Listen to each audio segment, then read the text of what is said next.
संदीप त्रिपाठी जी, अब आपको पूरी तरीके से बता दिया कि आखिर कांग्रेस जिम्मेदार क्यों है। 129 बाकायदा उस फिगर का जिक्र किया गया है। 129 कांग्रेस के वो मेंबर थे जिन्होंने स्टैंप लगाई थी और कहा था कि हाँ, विभाजन होना चाहिए, इसलिए कांग्रेस को कटघरे में खड़ा किया जाता है। अब माउंटबेटन नहीं है, अब जिन्ना नहीं है, लेकिन कांग्रेस तो है ना।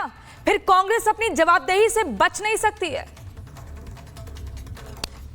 की जो बात है वो 1946 में ही चुनाव के पहले इस जो संविधान सभा का चुनाव हुआ, भाई साहब आधा सच और आधा झूठ मिक्स करके अरे वो इतिहासकार है, कोई किसी पार्टी के नेता नहीं है। इसीलिए तो बड़ी होशियारी के साथ कॉकटेल बना ले रहे हैं ना। अनपढ़ क्या मोदी जी बना लेंगे? उनकी डिग्री पे तो सवाल है ना, वो क्या इंटायर पॉलिटिकल वाला नहीं बना पाएगा। जो पढ़ा लिखा होगा वो बना लेगा। ठीक है, जवाब दीजिए। जी, दिक्कत की बात ये है कि मैं सिर्फ एक छोटा सा सवाल पूछना चाहता हूँ कि ये बताइए कि जो भी उस समय पार्टियां थी उसमें अकाली दल ने भी सिग्नेचर किया बंटवारे में, और भी जो पार्टियां थी उन भी सारी पार्टियों ने जो है हस्ताक्षर किया।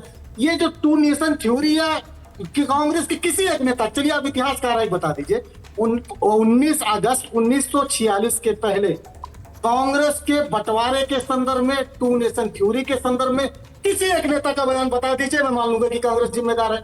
अरे भैया, पहले हिंदू मुस्लिम करिएगा, आज जैसे हो रहा है जहर बोइएगा और जहर बो के जब फसल काटने की बात आएगी तो बंटवारा होगा ना। आज जैसे जहर बोया जा रहा है, आप बताइए क्या मुस्लिमों को आप क्या करिएगा? आप भारतीय जनता पार्टी करती है ना, दिन भर मुस्लिम मुस्लिम करती है, इनसे पूछिए, या आप 20 करोड़ मुस्लिमों को 30 करोड़ मुस्लिमों को क्या करिएगा? क्या देश से निकाल दीजिएगा? आप चाहते हैं ना मुस्लिम को 2 दर्जे का नागरिक बना देना, उनको चाहते क्या हुआ? तो वही बंटवारे वाली स्थिति आप लाके खड़ी कर दोगे, फिर दोस्त कांग्रेस का है। कैसे भाई? जहर तो आप बो रहे हो ना, वैसे जहर बोया गया एक। रोहन गुप्ता जी, बड़ा आरोप लग रहा है बीजेपी के ऊपर। ये जहरीली देखिए मुद्दा, प्रियंका जी, मुद्दा जो डिबेट का है कि इतिहास के पन्नों पर जो चीज लिखी गई थी वो हकीकत थी या नहीं थी, अगर नहीं थी तो थ्योरी का भी जिक्र हो रहा है। अब मैं एक ही चीज कहना चाहूंगा, इतिहास के पन्ने अगर उलट के देखेंगे प्रियंका जी, अभी तक जो बच्चों को पढ़ाया जा रहा था, कितनी हकीकतें जो नहीं बताएगी, ये अभी बड़ी बड़ी बातें कर रहे हैं। जवाहरलाल नेहरू जी थे, जब हमको स्थायी सदस्यता मिल रही थी तब चीन को आगे कर दिया, पीछे का हम चले गए। ये जवाहरलाल नेहरू जी थे जो जम्मू कश्मीर को यूएन में लेने की बात को स्वीकार किया। ये जवाहरलाल नेहरू जी थे, अक्सर चीन को दे दिया। उसके बाद में इंदिरा गांधी जी के समय में हमको पीओके लेने का मौका था, वो भी हमने गवा दिया।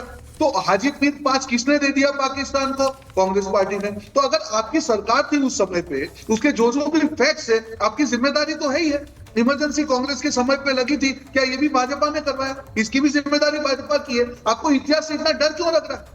जो कहना चाहता है कॉल पैड स्प्रेड, अगर हकीकत है तो है, उसका एनालिसिस क्या करना है वो बच्चों पे छोड़ दीजिए, वो पढ़ने वालों पे छोड़ दिए। पर आपको इतिहास से, फैक्ट से इतना डर क्यों लग रहा है? और मैं चैलेंज के साथ कहता हूं कि जो भी बताया गया, अगर उसमें फैक्ट्स नहीं हो एक भी मैटर में, तो मैं चैलेंज के साथ यहाँ पे डिबेट करने को तैयार हूँ।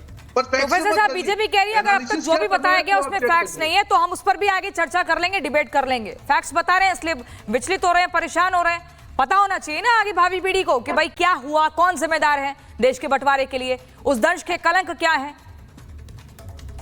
ठीक है प्रियंका जी, आप एंकर हैं, अगर आप रोहन गुप्ता को टोकते कि ये पता नहीं चीन चले गए जिनके राष्ट्रपति को झूला झुलाया था मोदी जी ने, मैं ओम जी को जरा फ्रेम मिलाइए, मैं उनसे एक प्रश्न पूछना चाहता हूँ। उनकी प्रबुद्धता का मैं कायल हूँ, बड़े बुद्धिमान व्यक्ति हैं ओम जी, मैं उनके साथ आपके यहाँ डिबेट में बैठा हूँ। मैं उनसे एक प्रश्न केवल पूछना चाहता हूँ, एल.के. आडवाणी साहब जो कि बहुत बड़े नेता भारतीय जनता पार्टी के हैं, उन्होंने जिन्ना की मजार पे जाके मत्था क्यों टेका था और जिन्ना को सेकुलर क्यों बताया था, और जिस पाकिस्तान को इतनी गालियां आप लोग देते हैं वहां जाके बिना बुलाए मोदी जी ने बिरयानी खाने क्यों गए थे?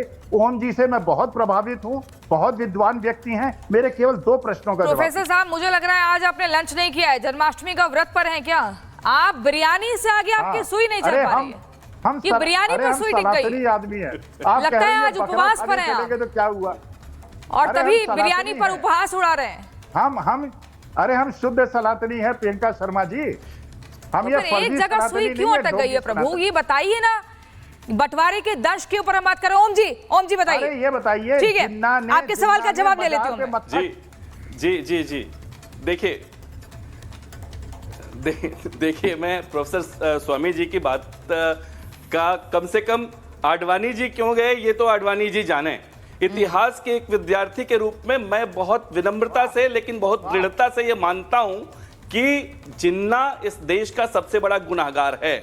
मैं पूरी जिम्मेदारी से यह बात कह रहा हूं कि जिन्ना इस देश का, मोहम्मद अली जिन्ना इस देश के सबसे बड़े गुनाहगारों में है, माउंटबेटन इस देश के सबसे बड़े गुनाहगारों में है, क्योंकि जिन्ना की जिद के कारण 12 से 15 लाख लोगों की नृशंस हत्या हुई। जिन्ना की जिद के कारण एक मातृभूमि को अप्राकृतिक तरीके से बहुत व्यवस्थाओं का ताना बाना बुन के, परिस्थितियों का ताना बाना बुन के, उसको चीरकर फाड़कर एक हमारे प्रतिद्वंदी देश को जन्म दे दिया गया, जिसकी कोई जरूरत नहीं थी, जिसकी कोई उस समय, खैर उस समय बहुत सारे नेताओं को यह लगा कि शायद यही रास्ता है। मैं आपके लिए बताऊं, आपके माध्यम से, 1960 में लियोनार्ड मोस्ले एक बहुत फेमस जर्नलिस्ट था, उसने पंडित नेहरू जी का एक इंटरव्यू किया। उस इंटरव्यू को एक बार पढ़िए, रिकॉर्ड पे आपको मिल जाएगा, इंटरनेट पे भी मिल जाएगा, उसको पढ़िए। उसमें पंडित नेहरू से जब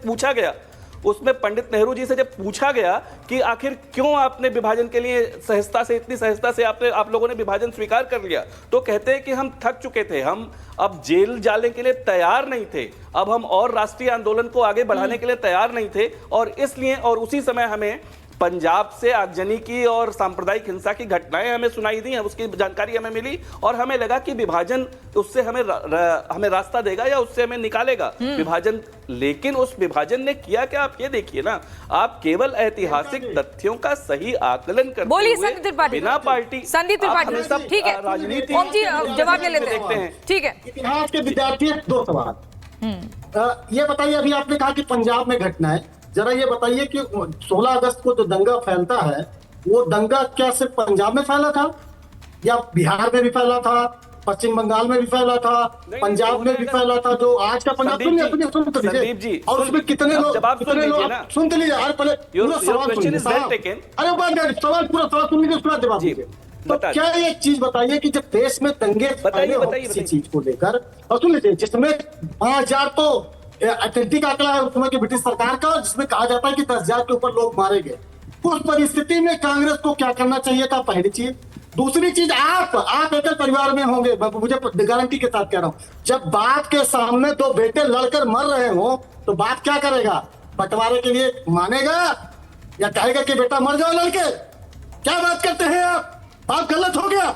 आज घर घर बंटवारा हो रहा है और मुखिया आता है, मुखिया दोषी होगा? क्या वो बाप दोषी होगा जो मजबूरी में बाप अपने बेटे जिंदा रहे, इस देश में जिंदा रहे, वो इसलिए बंटवारे के लिए तैयार हो जाता है? ये घर घर की परिस्थिति है। आप लोग कृपया गुमराह मत करिए। पंडित जवाहरलाल नेहरू ने जब घोषणा की, जब जिस जून की बात कर रहे हैं, तब उन्होंने कहा, ये मैं रोते हुए हृदय के साथ ये बात कह रहा हूं, मैंने यही कहा ना, उपाध्याय जी 1946 19 अगस्त दंगा खत्म हुआ, 19 अगस्त को, 19 अगस्त के पहले एक बयान कांग्रेस के किसी एक नेता का बयान दे दीजिए संदीप त्रिपाठी जवाब ले लेते हैं, को स्वीकार किया हो, जिसने विभाजन की बात की हो, 16 जवाब दे दूं मैं? ठीक है, जवाब ले लीजिए। उसके बाद रोहन गुप्ता जी मैं आपके पास आती हूँ। जी, मैं फिर कह रहा हूं और पूरी जिम्मेदारी से ये बात कह रहे हैं, 16 अगस्त 1946 की जब डायरेक्ट सेक्शन डे बंगाल में घोषित किया था लीग ने, और वहां पे नोआखाली पूरा समाप्त हो गया था, सारी हिंदू आबादी वहां की मार डाली गई थी।